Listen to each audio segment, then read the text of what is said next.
The Pacific Ocean stretched endlessly under the scorching sun of June 3, 1942, its deceptively calm surface masking the greatest naval trap in military history. Admiral Chester Nimitz stood in the operations room at Pearl Harbor, his weathered hands gripping intelligence reports that would either save or doom the American Pacific Fleet. The Japanese were coming, but this time, America would be ready. 6 months had passed since the devastating attack on Pearl Harbor, and the Imperial Japanese Navy had swept across the Pacific like an unstoppable tsunami. Admiral Isoroku Yamamoto, the brilliant architect of Japan's naval victories, had set his sights on Midway Atoll, a tiny speck of coral and sand that held the key to the entire Pacific theater. If Midway fell, Hawaii would be within Japan's grasp, and the war's outcome would tilt irrevocably toward the rising sun. But Yamamoto had no idea that his most secret communications were being read by American codebreakers. Commander Joseph Rochefort and his team at Station Hypo had cracked the Japanese naval code J-125, giving Nimitz an unprecedented window into enemy plans. The intelligence was so sensitive that only a handful of men knew the truth. Japan's combined fleet was sailing toward what they believed would be their greatest triumph, but instead sailing into the most carefully orchestrated ambush in naval warfare. The American forces were outnumbered and outgunned. Yamamoto commanded over 160 ships, including 4 fleet carriers, the pride of the Imperial Navy. Against this armada, Nimitz could muster only 27 ships and 3 carriers: the Enterprise, Hornet, and the hastily repaired Yorktown, which limped out of Pearl Harbor with welding crews still aboard, her flight deck scarred, but operational. As referenced in Samuel Eliot Morrison's comprehensive naval history, The Two-Ocean War, the Americans understood that conventional tactics would spell disaster against such overwhelming odds. Victory would require perfect timing, exceptional courage, and a measure of luck that had thus far eluded them in the Pacific Campaign. Admiral Raymond Spruance, commanding Task Force 16, received his orders with characteristic calm.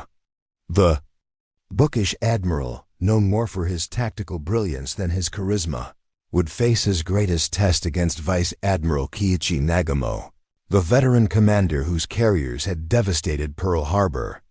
The stage was set for a confrontation that would determine not just the fate of Midway, but the entire trajectory of the Pacific War. On the morning of June 4th, as the first light of dawn painted the Pacific sky, Japanese reconnaissance planes took off from their carriers, searching for the American fleet they expected to find surprised and scattered. Instead, they would discover an enemy that had been waiting, watching, and preparing for this moment since the first decoded message had revealed Yamamoto's intentions. The trap was set with meticulous precision.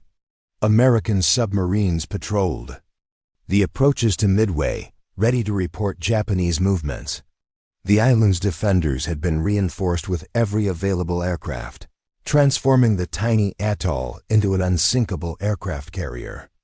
Most crucially, the American carrier task forces had positioned themselves northeast of Midway, invisible to Japanese scouts but perfectly placed to strike at the heart of the enemy fleet.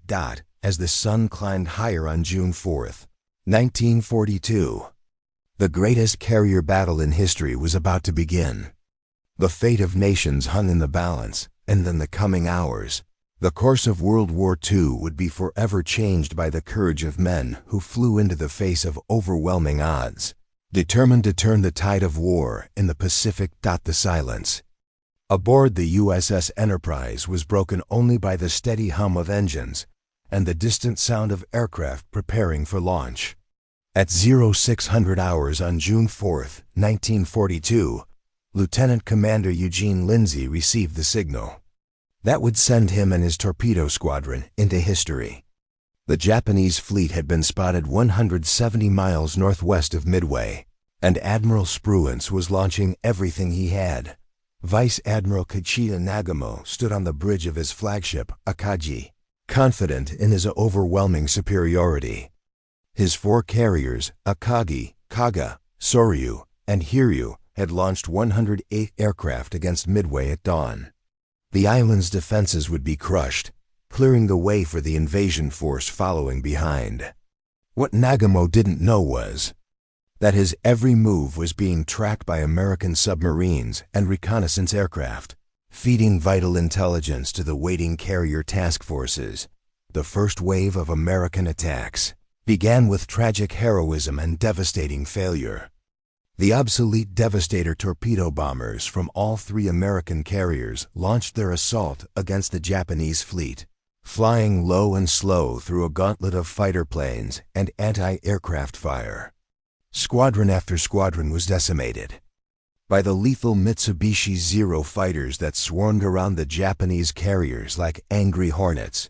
Torpedo Squadron 8 from the Hornet, led by Lieutenant Commander John Waldron, epitomized the morning's desperate courage.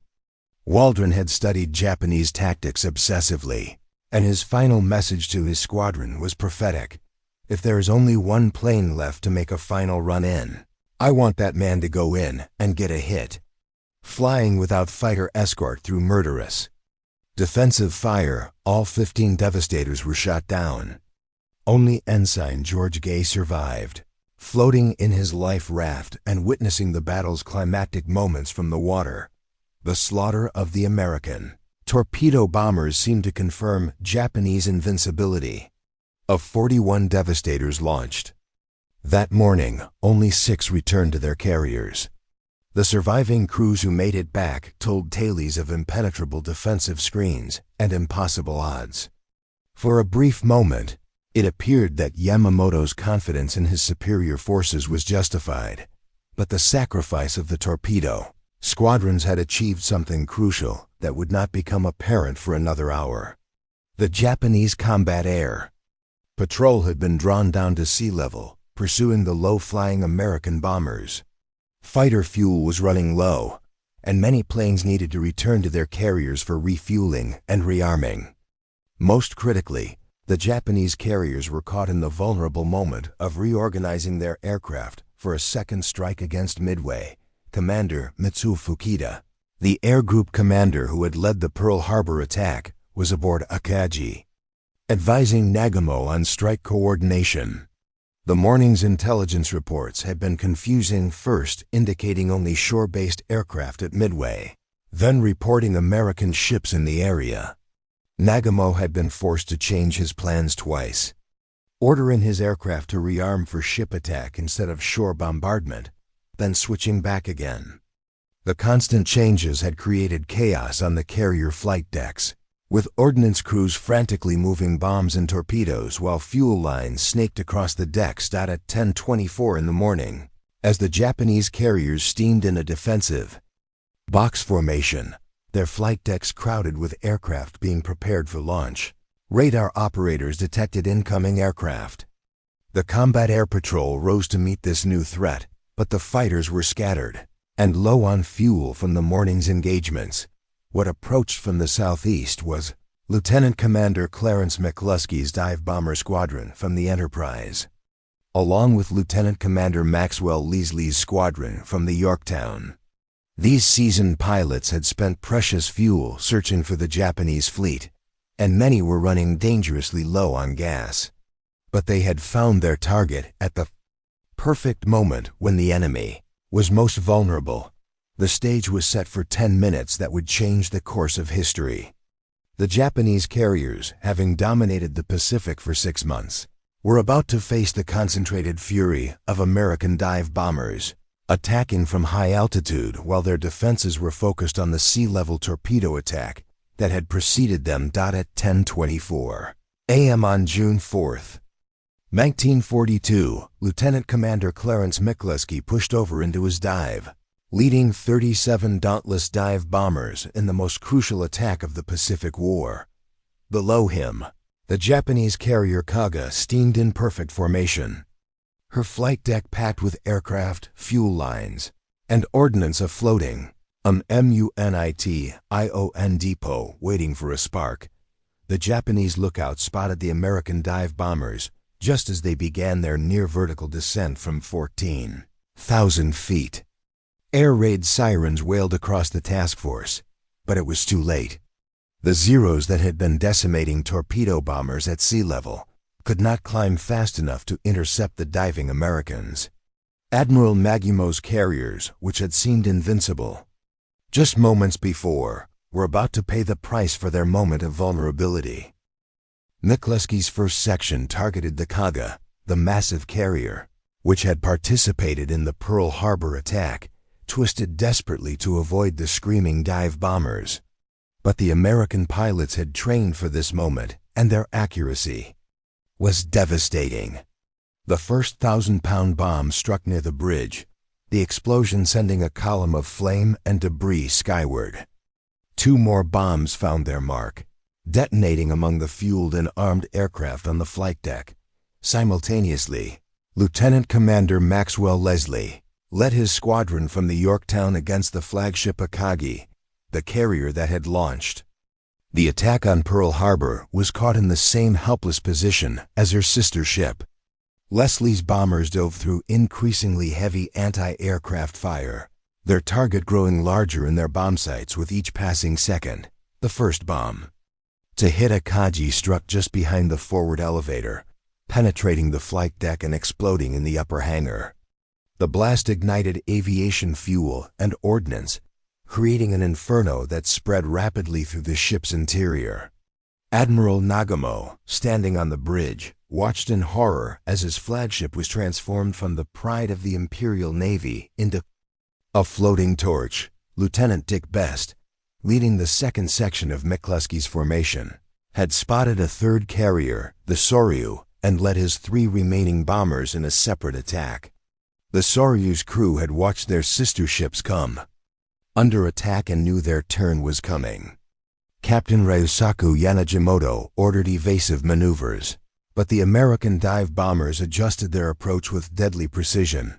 Best's bomb struck the Soryu near the forward elevator, just as the ship was launching aircraft for a counterattack. The explosion detonated torpedo warheads stored in the hangar, creating a secondary blast that ripped through the carrier's vitals. Within minutes, the ship that had helped devastate the American fleet at Pearl Harbor was listing heavily and abandoning ship. In the span of just 6 minutes, 3 of Japan's 4 fleet carriers had been transformed from instruments of victory into burning hulks. The Kaga, Akagi, and Soryu veterans of Pearl Harbor, the Dutch East Indies, and the Indian Ocean were all mortally wounded. The carefully orchestrated Japanese battle plan, which had seemed so perfect on paper, was dissolving in flames and smoke. Commander Mitsu Fukida, wounded in the attack on Akagi, would later write that the American dive bomber attack was like a miracle from heaven. The same man who had led the devastating attack on Pearl Harbor now witnessed the destruction of Japan's carrier striking force in a matter of minutes. The 4th Japanese carrier, Hiryu, had been operating separately from the main formation and escaped the initial American assault. Her captain, Rear Admiral Tamon Yamaguchi, immediately began preparing a counterattack against the American fleet. The battle was not over. If anything, it was about to enter its most desperate phase. As smoke columns rose from the 3 burning Japanese carriers, Admiral Spruance faced a crucial decision. His surprise attack had succeeded beyond his wildest expectations, but the Japanese still had 1 operational carrier and numerous other warships. The Americans had expended most of their aircraft in the morning attacks, and the surviving Japanese forces would certainly strike back with everything they had. The 10 minutes that began at 10:24 a.m. on June 4, 1942, had fundamentally altered the balance of power in the Pacific. But the Battle of Midway was far from over. As the funeral pyres of 3 Japanese carriers painted the Pacific sky black with smoke, Rear Admiral Tamon Yamaguchi stood on the bridge of the Hiryu, the last operational carrier in the once mighty Japanese strike force. Known throughout the Imperial Navy for his aggressive tactics and unwavering determination, Yamaguchi faced the most crucial decision of his career. The morning's catastrophe had destroyed 3/4 of Japan's carrier strength, But Hiryu still possessed the power to strike back. At 11:30 a.m., 18 Aichi dive bombers and 6 Zero fighters launched from Hiryu's deck, guided by a Japanese pilot who had been shot down earlier and observed the American fleet's position. Lieutenant Michio Kobayashi led this desperate mission, knowing that the fate of the entire Japanese offensive now rested on his squadron's shoulders.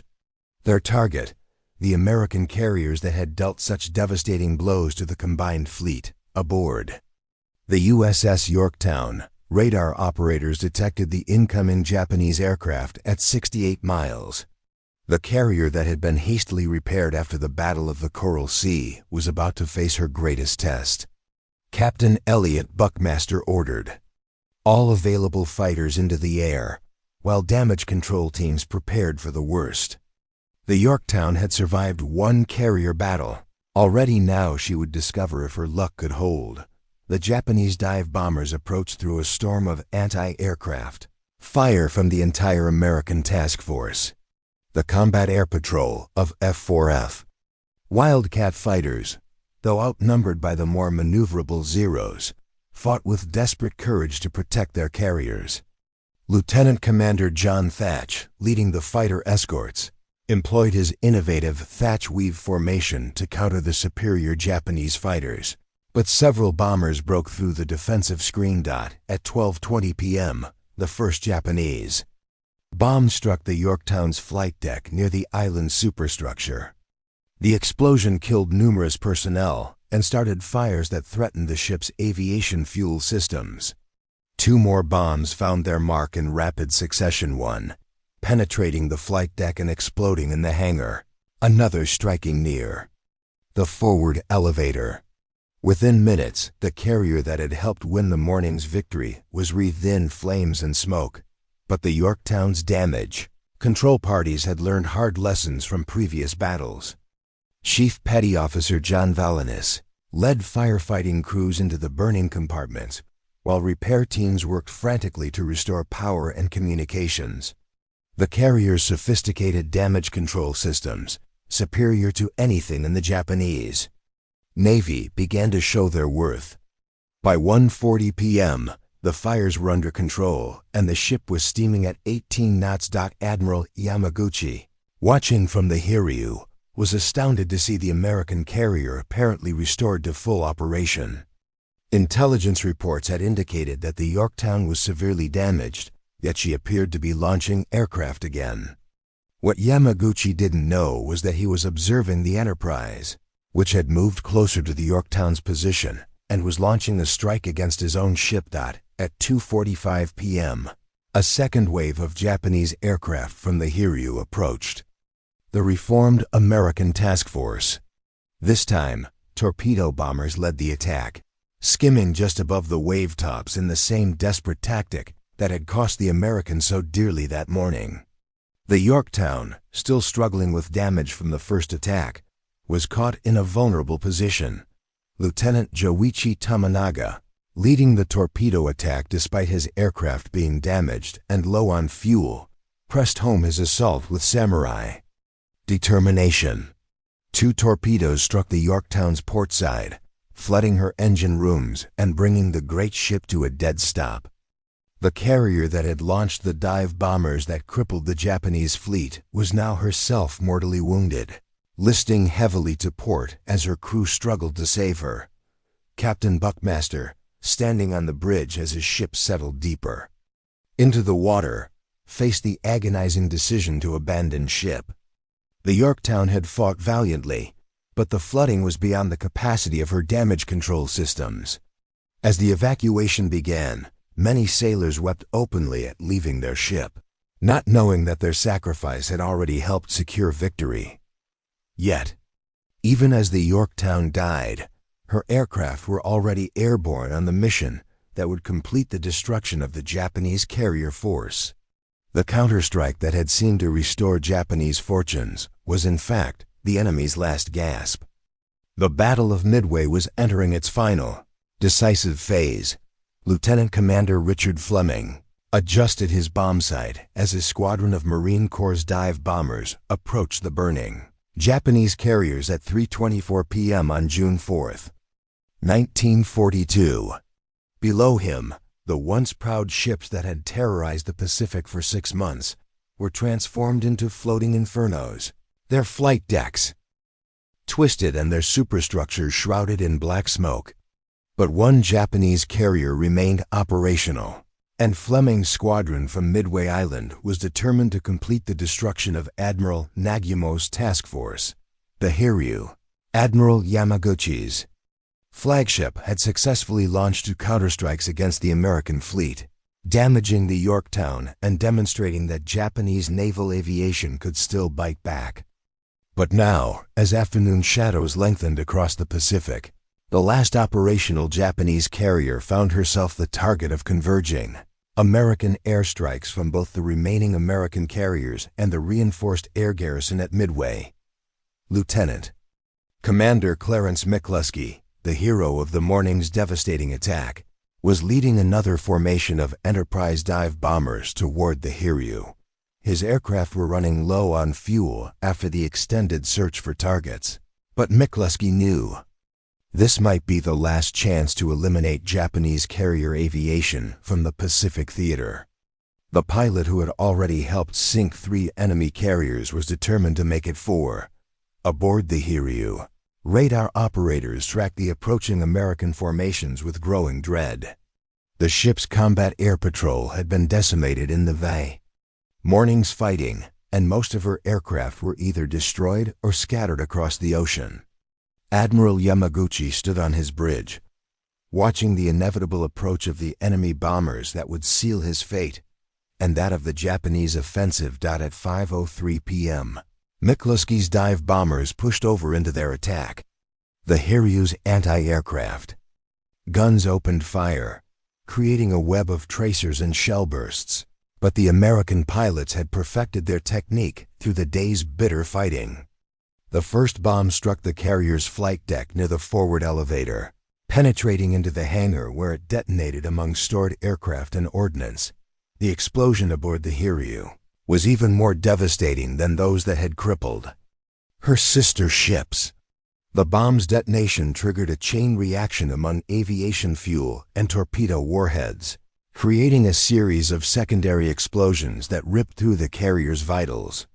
Within minutes, the ship that had been Japan's last hope for victory was transformed into a blazing wreck.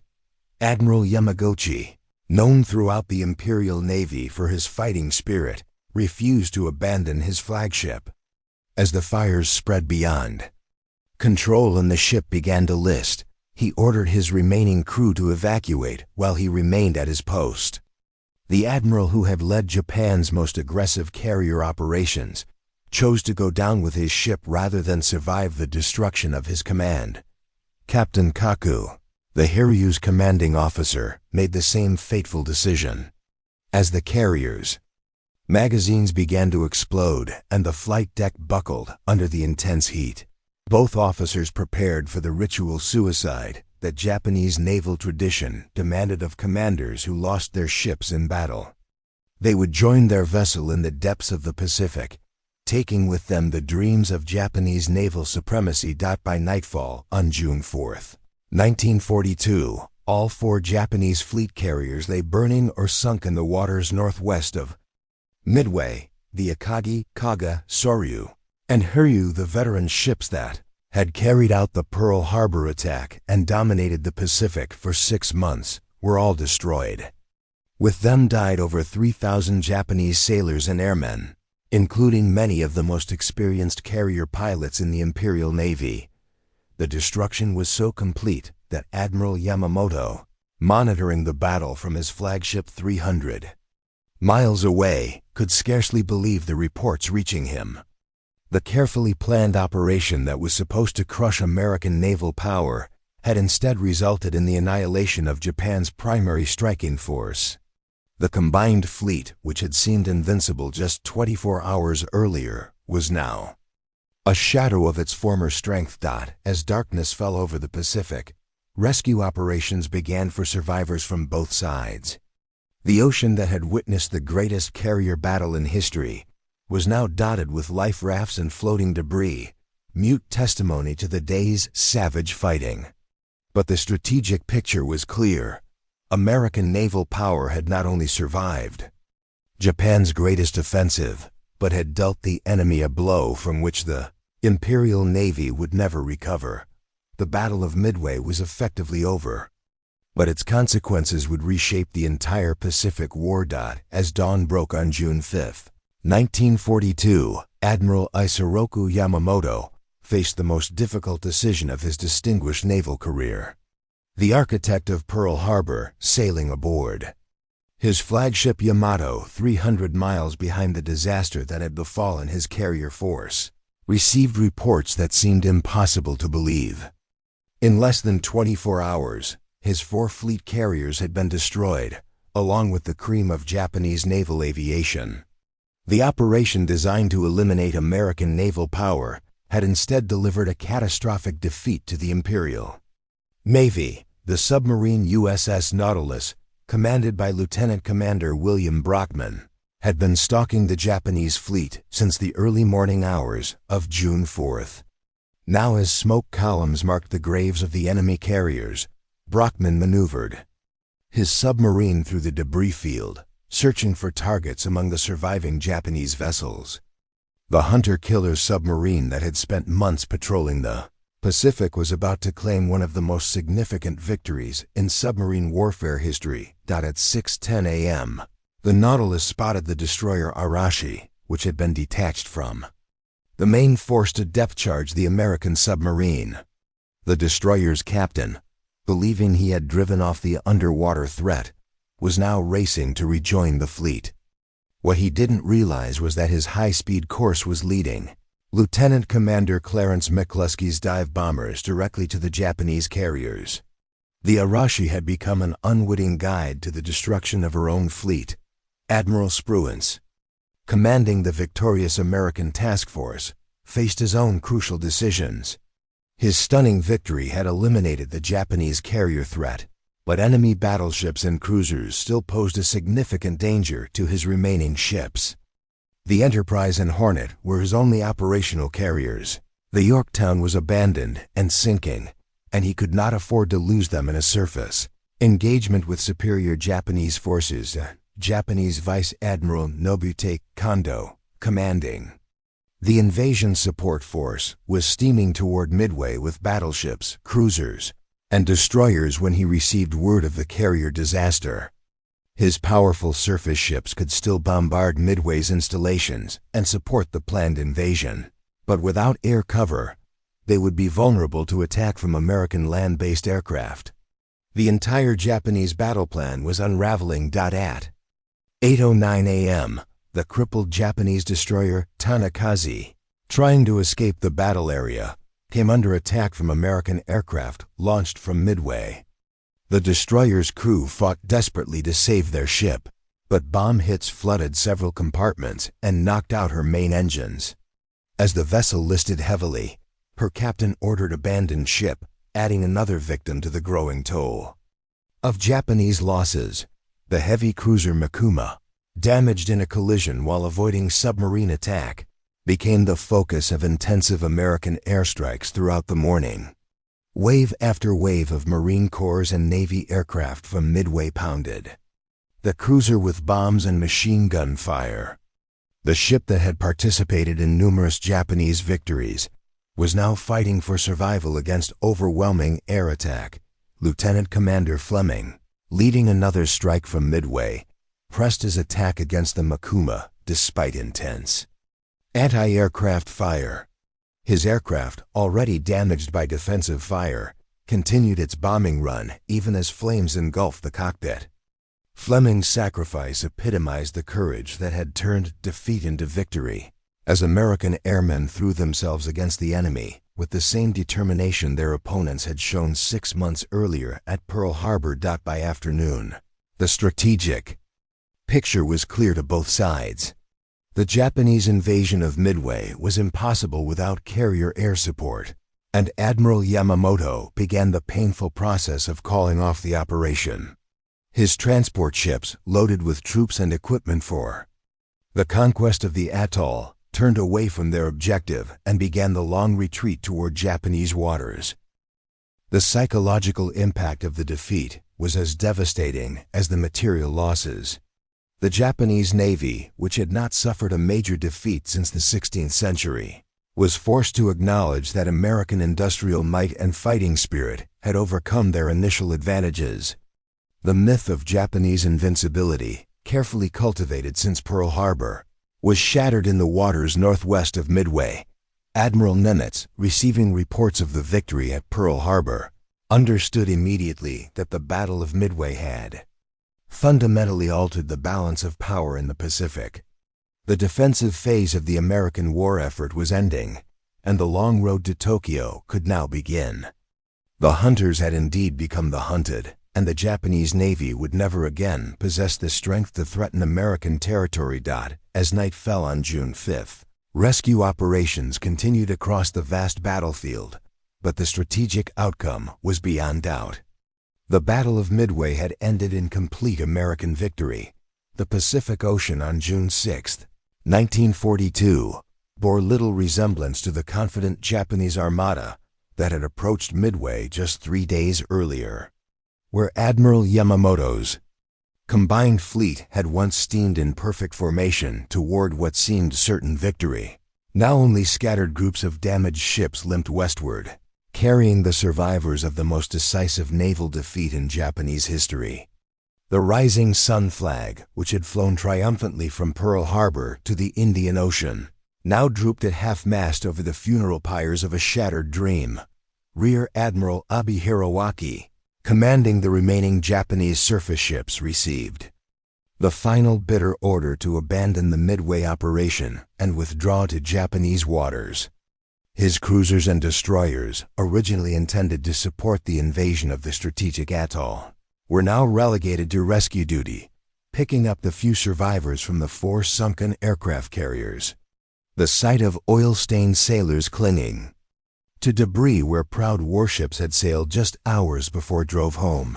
The magnitude of Japan's catastrophic defeat. The USS Yorktown, abandoned by her crew but refusing to sink, became the focus of desperate salvage efforts.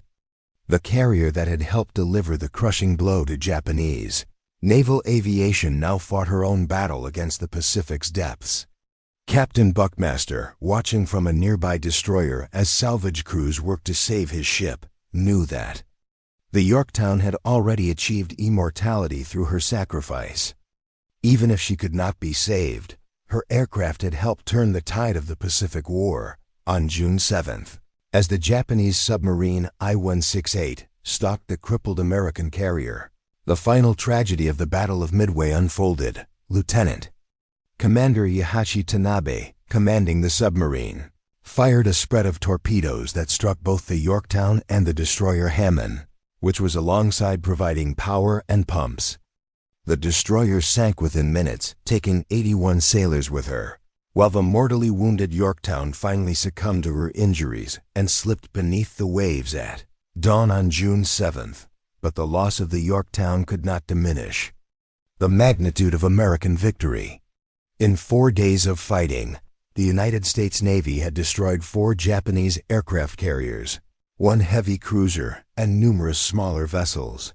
More importantly, over 300 experienced Japanese pilots had been killed, irreplaceable veterans whose loss would cripple Japanese naval aviation for the remainder of the war. The Imperial Navy had lost not just ships, but the trained personnel needed to operate them effectively. Admiral Nimitz, addressing his staff at Pearl Harbor, understood that Midway represented more than a tactical victory. The battle had demonstrated that American industrial capacity, technological innovation, and fighting spirit could overcome even the most carefully planned Japanese offensive. The code-breaking efforts that had made the victory possible proved that intelligence and preparation could triumph over superior numbers and experience. The strategic implications rippled across the Pacific theater and beyond. In Washington, President Franklin Roosevelt and his military advisors began planning offensive operations that would have been impossible just a week earlier. The successful defense of Midway had preserved Hawaii and the American West Coast from invasion. But more importantly, it had provided the foundation for a counteroffensive that would carry American forces across the Pacific to the shores of Japan itself. General Douglas MacArthur, commanding American forces in the Southwest Pacific, immediately recognized that the Japanese Navy's weakened condition created opportunities for his own offensive operations. The same carriers that had threatened Australia and New Zealand were now resting on the bottom of the Pacific, their threat permanently eliminated. The strategic initiative, which had belonged to Japan since Pearl Harbor, was now shifting decisively to the United States. As referenced in the comprehensive analysis by naval historian Jonathan Parshall in Shattered Sword, The Untold Story of the Battle of Midway. The engagement represented the turning point where Japanese expansion was permanently halted and the long American advance toward victory began. The battle's outcome would influence every subsequent operation in the Pacific theater. The Battle of Midway ended not with a dramatic final engagement, but with the quiet recognition that the war's fundamental character had changed.